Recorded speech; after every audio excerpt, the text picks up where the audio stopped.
Hey, welcome back to Get Down to Business. You know, true wealth is never measured solely by the numbers on a balance sheet. And leadership, financial success without a deeper underlying purpose leaves us feeling completely disconnected, operating inside a rigid box built by external expectations.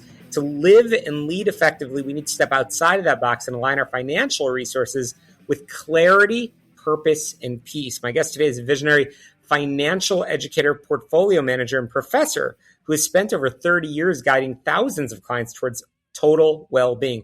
Feroz Ansari is an adjunct professor at the University of California, Irvine, the chair of the Todd and Lisa Halbrook Center for Investment and Wealth Management, and senior principal at a top investment advisory firm. He's the founder of the 365 to Vision movement and author of the new book, The Wisdom and Wealth Solution, Unlocking the Secrets of Happiness, Purpose, and Financial Security. Feroz, welcome to Get Down to Business.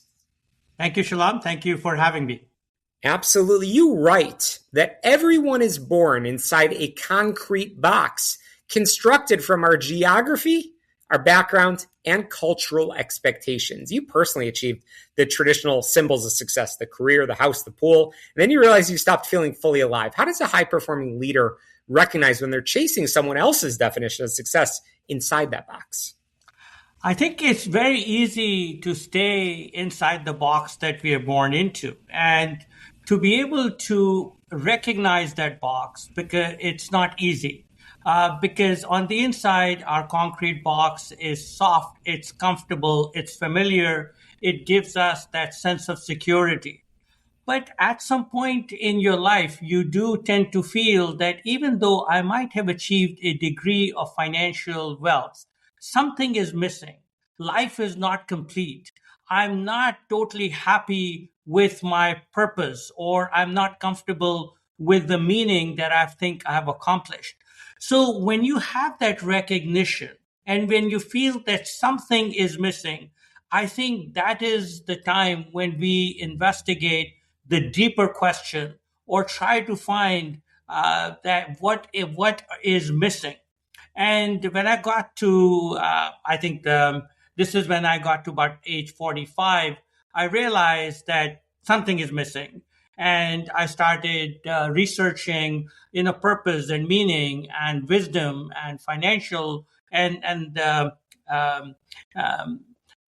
financial wealth. And I realized that there is a lot more to life than just money, and how to accomplish a more fulfilling, meaningful life is to pursue total wealth. And I define total wealth as wisdom wealth plus financial wealth. And that is one way of stepping outside of a person's concrete box.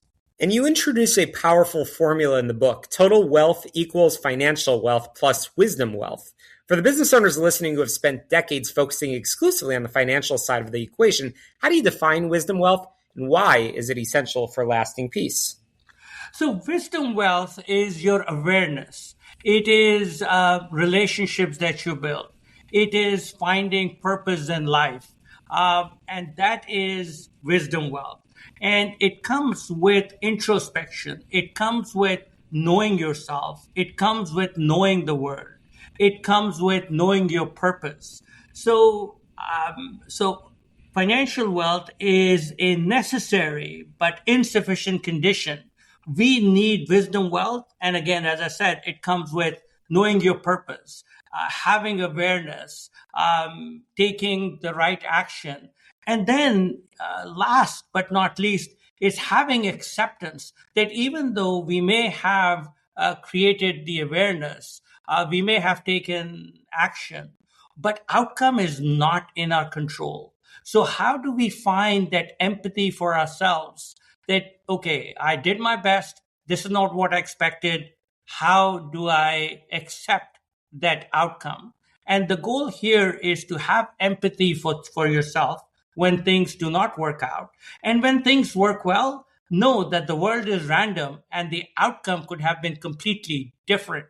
And when you're successful, accept that success with humbleness, with humility, and recognizing the fact that the outcome could have been very different. So again, wisdom wealth is about awareness. it's about action, and it's about acceptance. Mm. Feroz, as I mentioned in the show intro, you developed the Living 360 Compass to help people navigate 4 key directions: knowing yourself, knowing the world, knowing your purpose, and building financial security. When you look at the executive world today, where do most leaders experience their biggest operational blind spot on that compass? I think most business leaders are very comfortable with their financial security part. Where they have low scores or where growth is calling for these people is knowing themselves. They have been so focused on achieving financial wealth and achieving financial security that they do not spend the time on knowing themselves, right? Why do they believe what they believe? Why they're chasing what they're chasing? Are they truly, do they understand their authentic truth? Or is it the concrete box that's telling them, okay, this is what you should want, this is what you should chase, this is what you should accomplish? So that's a big challenge for executives and business owners. The second part is purpose, right? Where again, their focus during their entire life had been to achieve financial wealth, to get to that financial freedom, that they do not focus on what is the meaning of all of this, what is their purpose in life. And so those are the 2 areas, which is knowing themselves and knowing their purpose is where they have low scores. And if they focus on those areas, they can make tremendous amount of progress in terms of total wealth. The 2 areas where they normally score really high is knowing the world, because these are entrepreneurs, these are business owners. They understand the world, they understand the markets, they understand the economy, and they are very comfortable with their financial security. So focusing on themselves, which is knowing yourself and knowing your purpose, are the 2 areas which can greatly benefit business owners. Absolutely. And I know for over 30 years, you've taught financial literacy to everyone from MBA students to first-generation high schoolers in underserved communities. What is spending 4 weeks every summer teaching young people taught you about stewardship, legacy, and the true meaning of service?